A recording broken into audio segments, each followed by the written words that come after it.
Captain Johnston, good morning fellow cadets. My name is Cadet Hendricks and I'm going to be briefing you guys more on physicians. Physicians, a lot of people don't really know what they are.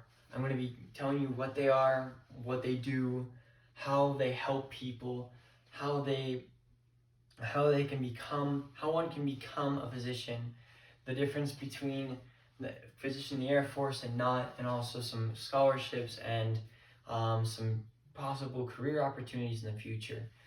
So physicians, they are medicine specialists.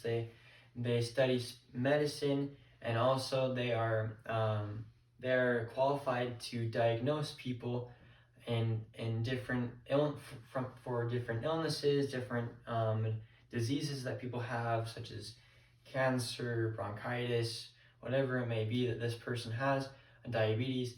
Right, so they can diagnose this, so they need to know the anatomy, physiology, biology, and all this stuff about the body, and also medicine, so that they can do these things. So how to become a physician is actually really hard. It goes with a lot of schooling. There's this thing called an MCAT that you have to take in order to get into medical school. It's like a buffed up ACT, and it's very, very hard. But the Air Force does help out with this. There are some programs that you can do that'll help get your score up, and also the Air Force offers a scholarship called the HPSP scholarship.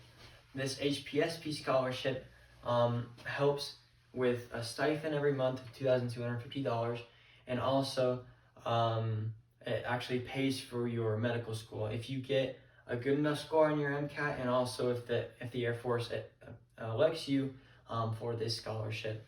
Cadet Parcell actually just barely got this, and I would encourage you guys to go look at his presentation.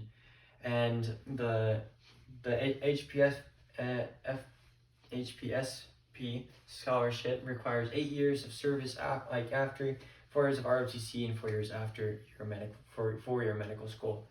I noticed that in the Air Force there are two things that differ the Air Force and civilian. It is paperwork and supplies. In the Air Force, you don't really have to do a whole lot of paperwork because you're just working with active members of the Air Force, active airmen. And in the civilian world, you have to worry about the insurances and all this stuff, and it's actually very difficult.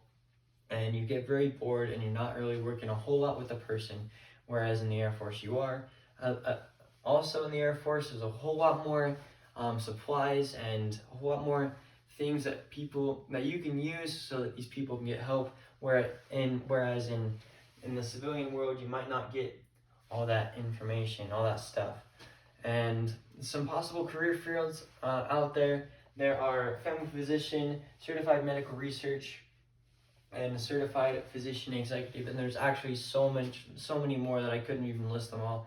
And they're all in specific with medicine, diagnosing, and I think that's really important. And it's also really important that you know about the MCAT, because this helps you get into the medical school and also helps you get the HPSP scholarship that'll help you in the Air Force, or whoever may be in the Air Force, to become a physician or a doctor or whoever it is, so that they can receive these better supplies and also not have to worry about a whole lot of paperwork, but just worry about the person instead of having to worry about the other things.